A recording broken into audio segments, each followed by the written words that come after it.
ಹರೇ ಕೃಷ್ಣ. ಎಲ್ಲರಿಗೂ ಮತ್ತೊಮ್ಮೆ ನನ್ನ ಚಾನೆಲ್ಗೆ ಸ್ವಾಗತ. ಬಂಧುಗಳೇ, ಇವತ್ತು ನಾನು ನಿಮಗೆ ಆತ್ಮಬಲ ಅಂದರೆ ಏನು, ಬ್ರಹ್ಮಚರ್ಯ ಅಂದರೆ ಏನು, ಯಾರಿಗೆ ಆತ್ಮಬಲ ಸಿದ್ಧಿಸುತ್ತೆ ಅಂತ. ಆತ್ಮಬಲ ಅಂದರೆ ವಿಲ್ ಪವರ್, ಹೌದಾ? ನಾವು ನಮ್ಮ ಇಂದ್ರಿಯಗಳನ್ನೆಲ್ಲ ಕಂಟ್ರೋಲಲ್ಲಿ ಇಟ್ಟುಕೊಂಡಾಗ ಮಾತ್ರ ನಾವು ಏನು ಹೇಳ್ತೇವೆ ಅದು ಆಗುತ್ತೆ, ಇಲ್ಲಾಂದರೆ ಆಗೋದಿಲ್ಲ. ಅಷ್ಟು ಬ್ರಹ್ಮಚರ್ಯ, ಅಷ್ಟು ನಮಗೆ ಆತ್ಮಬಲ ಇರಬೇಕು, ಹೌದಾ? ಹಾಗಾದರೆ ಆತ್ಮಬಲ ಅಂತಕ್ಕಂಥದ್ದು ಏನು ಅಂತಕ್ಕಂಥದ್ದನ್ನು ನಾನು ಮಹಾಭಾರತದ ಒಂದು ಪುಟ್ಟ ಕಥೆಯ ಮೂಲಕ ನಿಮಗೆ ತಿಳಿಸ್ತೇನೆ. ಇದು ನಾನೇನು ಹೇಳ್ತಕ್ಕಂಥ ಕಥೆ, ಇದು ಭಾಗವತದ ಒಂದು ಕಥೆ, ಹೌದಾ? ವೇದವ್ಯಾಸರು ಏನು ಮಹಾನುಭಾವರು, ವೇದವ್ಯಾಸ ದೇವರು ಭಾಗವತವನ್ನು ಹೇಳಿದ್ದಾರೆ. ಆ ಭಾಗವತದ ಒಂದು ಭಾಗ ಈ ಕಥೆ ಪ್ರಾರಂಭದಲ್ಲೇ ಬರುತ್ತೆ. ಭಾಗವತದ ಪ್ರಾರಂಭದಲ್ಲಿಯೇ ಈ ಕಥೆ ಬರುತ್ತೆ.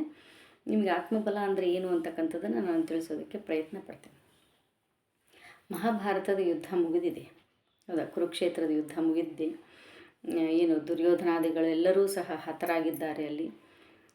ಆದರೆ ಏನು ಅಶ್ವತ್ಥಾಮ ಇದ್ದಾನಲ್ಲ, ಅಶ್ವತ್ಥಾಮ ಏನು ಈ ಪಾಂಡವರ ವಂಶವನ್ನೆಲ್ಲ ನಿರ್ವಂಶ ಮಾಡ್ತೀನಿ ಅಂತಕ್ಕಂಥ ಮಾತನ್ನು ಹೇಳಿ ಶಪಥ ಮಾಡಿ ಆ ಪಾಂಡವರ ಒಂದು ಏನು ಕುಟೀರದಲ್ಲಿ ರಾತ್ರಿ ಸಮಯದಲ್ಲಿ ಹೋಗಿ ಪಾಂಡವರ 5 ಮಕ್ಕಳನ್ನು ಸಹ ಏನು ನಿಷ್ಕಾರುಣ್ಯದಿಂದ ಕೊಲ್ತಾನೆ, ಹೌದಾ?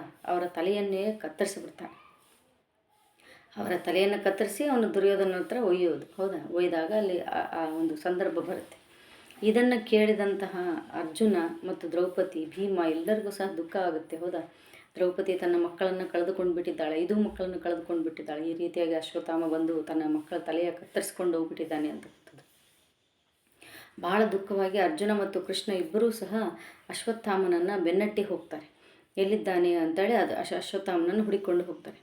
ಆಗ ಅಶ್ವತ್ಥಾಮನಿಗೆ ಏನು ಕೃಷ್ಣ ಅರ್ಜುನ ಇಬ್ಬರೂ ಸಹ ಬರ್ತಾ ಇರೋದು ನೋಡಿ ಆತನೂ ಸಹ ಇನ್ನೇನು ಯುದ್ಧ ಮಾಡಲೇಬೇಕು, ಹೌದಾ? ಅವರಿಬ್ಬರಿಗೆ ಇನ್ನೇನು ಎದುರಿಸಲೇಬೇಕು ಅಂತಕ್ಕಂಥದ್ದು.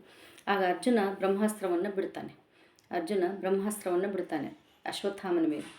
ಆಗ ಅಶ್ವತ್ಥಾಮನೂ ಸಹ ಮತ್ತೆ ಬ್ರಹ್ಮಾಸ್ತ್ರವನ್ನು ಬಿಡ್ತಾನೆ, ಹೌದಾ? ಪ್ರತಿಯಾಗಿ ಬ್ರಹ್ಮಾಸ್ತ್ರವನ್ನು ಬಿಡ್ತಾನೆ. ನೋಡಿ, ಬ್ರಹ್ಮಾಸ್ತ್ರ ಅಂತಕ್ಕಂಥದ್ದು ಬ್ರಹ್ಮನಿಂದ ವರಗಳನ್ನು ಪಡೆದುಕೊಂಡು ಆ ಅಸ್ತ್ರವನ್ನು ಬಿಡ್ತಕ್ಕಂಥದ್ದು. ಈ ಬ್ರಹ್ಮಾಸ್ತ್ರಗಳು ಏನು ಬಿಟ್ಟಾಗ ಇಡೀ ಜಗತ್ತೇ ನಾಶವಾಗುತ್ತೆ, ಹೌದಾ? ಆದ್ದರಿಂದ 2 ಬ್ರಹ್ಮಾಸ್ತ್ರಗಳಾದ್ವಿ. ಇಬ್ಬರು ಬ್ರಹ್ಮಾಸ್ತ್ರವನ್ನು ಬಿಟ್ಟಾಗ ಇಡೀ ಜಗತ್ತೇ ಅಲ್ಲೋಲ ಕಲ್ಲೋಲ ಆಯಿತು. ಆಗ ವೇದವ್ಯಾಸರು ಬರ್ತಾರೆ. ವೇದವ್ಯಾಸರು ಬಂದು ಅರ್ಜುನ, ನೀನು ಬ್ರಹ್ಮಾಸ್ತ್ರವನ್ನು ವಾಪಸ್ ತೆಗೆದುಕೋ, ಇದು ಬ್ರಹ್ಮಾಂಡಕ್ಕೆ ನಾಶ ಆಗುತ್ತದೆ, ಇಡೀ ಬ್ರಹ್ಮಾಂಡವೇ ನಾಶ ಆಗುತ್ತೆ, ಇಡೀ ಲೋಕಕ್ಕೆಲ್ಲ ಇದು ಒಳ್ಳೆಯದಲ್ಲ, ಈ ಬ್ರಹ್ಮಾಸ್ತ್ರ ನೀನು ವಾಪಸ್ ತೆಗೆದುಕೋ ಅಂತ ಹೇಳಿದಾಗ ಅರ್ಜುನ ದೊಡ್ಡವ್ರ ಮಾತಿಗೆ ಬೆಲೆ ಕೊಡಬೇಕು, ಹೌದಾ? ಏನು ವೇದವ್ಯಾಸರ ಮಾತಿಗೆ ಬೆಲೆ ಕೊಟ್ಟು ತನ್ನ ಬ್ರಹ್ಮಾಸ್ತ್ರವನ್ನು ಉಪಸಂಹಾರ ಮಾಡಿ, ಅಂದರೆ ವಾಪಸ್ ತೆಗೆದುಕೊಂಡ. ವೇದವ್ಯಾಸರು ಅಶ್ವತ್ಥಾಮನಿಗೂ ಹೇಳ್ತಾರೆ, ವಾಪಸ್ ತಗೋ ನಿನ್ನ ಬ್ರಹ್ಮಾಸ್ತ್ರವನ್ನು ನೀನು ಬಿಟ್ಟಿದ್ದು ಅಂತ. ಆದರೆ ಅಶ್ವತ್ಥಾಮನಿಗೆ ವಾಪಸ್ ತೆಗೆದುಕೊಳ್ಳೋದಕ್ಕೆ ಆಗೋದಿಲ್ಲ, ಬ್ರಹ್ಮಾಸ್ತ್ರ ವಾಪಸ್ ತೆಗೆದುಕೊಳ್ಳೋದಕ್ಕೆ ಆಗೋದಿಲ್ಲ. ಯಾಕೆ ಆಗೋದಿಲ್ಲ? ಅರ್ಜುನನಿಗೆ ಯಾಕೆ ಅದು ವಾಪಸ್ ತೆಗೆದುಕೊಳ್ಳೋದಕ್ಕೆ ಸಾಧ್ಯ ಆಯಿತು ಅಂದರೆ, ಅರ್ಜುನ ಬ್ರಹ್ಮಚಾರಿ. ಏನ್ರಿ ಇದು ಅರ್ಜುನ ಬ್ರಹ್ಮಚಾರಿ ಅಂತ ಹೇಳ್ತೀರಾ? ಅರ್ಜುನನಿಗೆ 3 ಪತ್ನಿಯರಿದ್ದಾರೆ, ಹೆಂಡತಿಯರಿದ್ದಾರೆ, ಅವನು ಹೇಗೆ ಬ್ರಹ್ಮಚಾರಿ ಆಗ್ತಾನೆ ಅಂತ ನೀವು ಕೇಳ್ಬೋದು. ಅದೇ ಅಶ್ವತ್ಥಾಮ ಬ್ರಹ್ಮಚಾರಿಯಾಗಿದ್ದರೂ ಸಹ ಬ್ರಹ್ಮಚಾರಿ ಅಲ್ಲ. ಯಾಕೆ ಹೀಗೆ ಅಂದರೆ, ಅಶ್ವತ್ಥಾಮ ಏನು 5 ತಲೆಗಳನ್ನು ತೆಗೆದುಕೊಂಡು ಹೋಗಿ ದುರ್ಯೋಧನಿಗೆ ತೋರಿಸಿ ಹೇಳಿರ್ತಾನೆ, ಏನು ನಾನು ಪಾಂಡವರನ್ನ ತಲೆಯನ್ನು ಕತ್ತರಿಸ್ಕೊಂಡು ಬಂದಿದ್ದೀನಿ ನೋಡು ಅಂದಾಗ ದುರ್ಯೋಧನ ಬೈತಾನೆ, ಹೌದಾ? ಇದು ಪಾಂಡವರ ತಲೆಯಲ್ಲ, ಪಾಂಡವರ ಮಕ್ಕಳ ತಲೆ ತಂದಿದ್ದೀಯಾ ಅಂತಂದು ಹೇಳಿ ಬೈತಾನೆ. ಆವಾಗ ಏನಾಗ್ತಾನೆ, ದುರ್ಯೋಧನ ಕೊನೆ ಕಾಲ, ಇನ್ನೇನು ದುರ್ಯೋಧನ ಸಾಯ್ತಾ ಇರ್ತಾನೆ ಅಂತಕ್ಕಂಥ ಸಂದರ್ಭದಲ್ಲಿ, ನೀನೇನು ಚಿಂತೆ ಮಾಡಬೇಡ ದುರ್ಯೋಧನ, ನಿನ್ನ ಹೆಂಡತಿಯಲ್ಲಿ ನಾನು ಮಕ್ಕಳನ್ನು ಪಡಿತೇನೆ ಅಂತಕ್ಕಂಥದ್ದು ಮಾತನ್ನು ಹೇಳಿಬಿಟ್ಟಿರ್ತಾನೆ ಅಶ್ವತ್ಥಾಮ. ನೋಡಿ, ದುರ್ಯೋಧನನ ಹೆಂಡತಿಯಲ್ಲಿ ನಾನು ಮಕ್ಕಳನ್ನು ಪಡಿತೇನೆ, ನಿನ್ನ ಹೆಂಡತಿ ಭಾನುಮತಿಯಲ್ಲಿ ನಾನು ಮಕ್ಕಳನ್ನು ಪಡಿತೇನೆ, ನೀನೇನು ಚಿಂತೆ ಪಡಬೇಡ ಅಂತಕ್ಕಂಥದ್ದು. ಅಂದರೆ ನಿನ್ನ ವಂಶ ನಾನು ಏನು ಮುಂದುವರ್ಸ್ಕೊಂಡು ಹೋಗ್ತೀನಿ, ನಿನ್ನ ವಂಶವನ್ನು ಕುಡಿಯನ್ನು ನಾನು ಚಿಗಿಸ್ತೀನಿ ಅಂತಕ್ಕಂಥ ಮಾತನ್ನು ಹೇಳ್ಬಿಡ್ತೀನಿ. ಅಲ್ಲಿ ಅಶ್ವತ್ಥಾಮ ಬ್ರಹ್ಮಚಾರಿ ಆಗಿದ್ದರೂ ಸಹ ಇನ್ನೊಬ್ಬರ ಪತ್ನಿಯಲ್ಲಿ ಏನು ಮನಸ್ಸಿನಿಂದ ಅವನು ಭಾವಿಸಿದ್ನಲ್ಲ, ಇನ್ನೊಬ್ಬರ ಪತ್ನಿಯಲ್ಲಿ ಮಕ್ಕಳನ್ನು ಪಡಿತೀನಿ ಅಂತಕ್ಕಂಥ ಮಾತನ್ನು ಹೇಳಿದ್ನಲ್ಲ, ಅಲ್ಲಿಗೆ ಅವನ ಬ್ರಹ್ಮಚರ್ಯ ಏನು ಕಟ್ಟಾಗುತ್ತೆ, ಹೌದಾ? ಬ್ರಹ್ಮಚರ್ಯದಿಂದ ಅವನು ಆ ಬ್ರಹ್ಮಚರ್ಯ ಅಂತಕ್ಕಂಥದ್ದು ಏನಿರುತ್ತೆ ಅದು ಒಂದು ನಾಶವಾಗಿ ಹೋಗ್ಬಿಡುತ್ತೆ. ನೋಡಿ, ಅಲ್ಲಿ ಮಾನಸಿಕವಾಗಿಯೇ ಅವನು ಏನು ಮಾಡ್ಬಿಡ್ತಾನೆ, ತಪ್ಪನ್ನು ಮಾಡಿಬಿಟ್ಟ ಅಶ್ವತ್ಥಾಮ. ಆದರೆ ಅರ್ಜುನ 3 ಹೆಂಡತಿಯರನ್ನು ಇದ್ದರೂ ಸಹ ಮಿಕ್ಕವರನ್ನೆಲ್ಲರನ್ನೂ ಸಹ ತಾಯಿಯಂತೆ ಕಂಡವನು ಅರ್ಜುನ. ಊರ್ವಶಿಯ ಸಾಕ್ಷಾತ್ ಅರ್ಜುನನನ್ನು ಮೋಹಿಸಿ ಬಂದಿರ್ತಾಳೆ, ನಾನು ನಿನ್ನನ್ನು ಪ್ರೀತಿಸ್ತೇನೆ, ನೀನು ನನ್ನನ್ನು ವಿವಾಹವಾಗುವಂತಕ್ಕಂಥದ್ದು ಮೋಹಿಸಿದ್ದೇನೆ ಅಂತಕ್ಕಂಥ ಮಾತನ್ನು ಊರ್ವಶಿ ಬಂದು ಹೇಳಿದಾಗ ಅರ್ಜುನ ನೀನು ನನ್ನ ತಾಯಿ ಅಂತ ಊರ್ವಶಿಗೆ ನಮಸ್ಕಾರ ಮಾಡ್ತಾನೆ. ನೋಡಿ, ತನ್ನ ಆಶ್ರಮದ ಧರ್ಮವನ್ನು ಪಾಲಿಸಬೇಕು ಅಂತದೆ. ಅದೇ ಬ್ರಹ್ಮಚರ್ಯ, ಅದೇ ಆತ್ಮಬಲ. ಅರ್ಜುನನ ಆತ್ಮಬಲ ನಮ್ಮೆಲ್ಲರಿಗೂ ಇರಬೇಕು. ನೋಡಿ, ಅವನು ಇಂದ್ರಿಯಗಳನ್ನು ಗೆದ್ದಿದ್ದ. ಅರ್ಜುನನಿಗೆ 3 ಪತ್ನಿಯರಿರಬಹುದು, ಆದರೂ ಸಹ ಊರ್ವಶಿಯೇ ಅರ್ಜುನನನ್ನು ಮೋಹಿಸಿ ಬಂದಾಗ ಅರ್ಜುನ ಹೇಳ್ತಾನೆ, ನೀನು ನನ್ನ ತಾಯಿ ಅಂತಕ್ಕಂಥದ್ದು. ನೋಡಿ, ನನ್ನ ಹೆಂಡತಿಯರನ್ನು ಬಿಟ್ಟು ಮಿಕ್ಕಿಯವರೆಲ್ಲರೂ ಸಹ ತಾಯಿಗೆ ಸಮಾನ, ತಾಯಿಯಾಗಿದ್ದಾರೆ ಅಂತ ಅರ್ಜುನ ಹೇಳ್ತಾನೆ. ಆದ್ದರಿಂದಲೇ ಅರ್ಜುನ ತನ್ನ ಏನು ಬ್ರಹ್ಮಾಸ್ತ್ರವನ್ನು ಬಿಟ್ಟಿರ್ತಾನೆ ಅದನ್ನು ವಾಪಸ್ ತೆಗೆದುಕೊಳ್ಳೋದಕ್ಕೆ ಸಾಧ್ಯ ಆಯಿತು. ಆದರೆ ಅಶ್ವತ್ಥಾಮರಿಗೆ ಆ ಬ್ರಹ್ಮಾಸ್ತ್ರವನ್ನು ವಾಪಸ್ ತೆಗೆದುಕೊಳ್ಳೋದಕ್ಕೆ ಸಾಧ್ಯ ಆಗಲಿಲ್ಲ.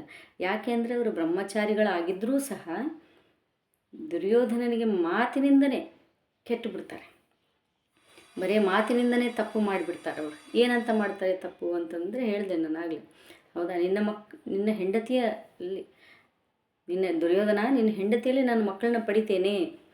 ನೋಡಿ ಎಂಥ ಮಾತು. ಹೌದು, ಅಲ್ಲಿಗೆ ಬ್ರಹ್ಮಚರ್ಯ ಹೋಯ್ತು ಅವ್ರದ್ದು. ಹೌದಾ, ತಪ್ಪು, ಮಹಾ ಅಪರಾಧ. ಇನ್ನೊಬ್ಬರ ಪತ್ನಿಯಲ್ಲಿ ಮಕ್ಕಳನ್ನು ಬಯಸುವುದು ಮಹಾ ಅಪರಾಧ. ಹೌದಾ, ಅದಕ್ಕೆ ಬೇರೆ ಯಾವುದಾದ್ರೂ ಮಾತು ಹೇಳಿ ಬೇರೆ ಉಪಾಯವನ್ನು ಕೊಡ್ಬೋದಾಗಿತ್ತು. ಆದರೆ ಅಲ್ಲೇ ಅಶ್ವತ್ಥಾಮರು ಎಡವುತ್ತಾರೆ. ಹೌದಾ, ಅಲ್ಲಿ ಅಶ್ವತ್ಥಾಮರಿಗೆ ಆ ಶಕ್ತಿ, ಬ್ರಹ್ಮಚರ್ಯ ಶಕ್ತಿ ಹೋಗಿಬಿಡುತ್ತೆ. ಆಗ ಅವರ ಬ್ರಹ್ಮಾಸ್ತ್ರ ಏನು ಬಿಟ್ಟಿದ್ರಲ್ಲ ಅದು ಅವರಿಗೂ ಸಹ ವಾಪಸ್ ತೆಗೆದುಕೊಳ್ಳೋದಕ್ಕೆ ಆಗೋದಿಲ್ಲ.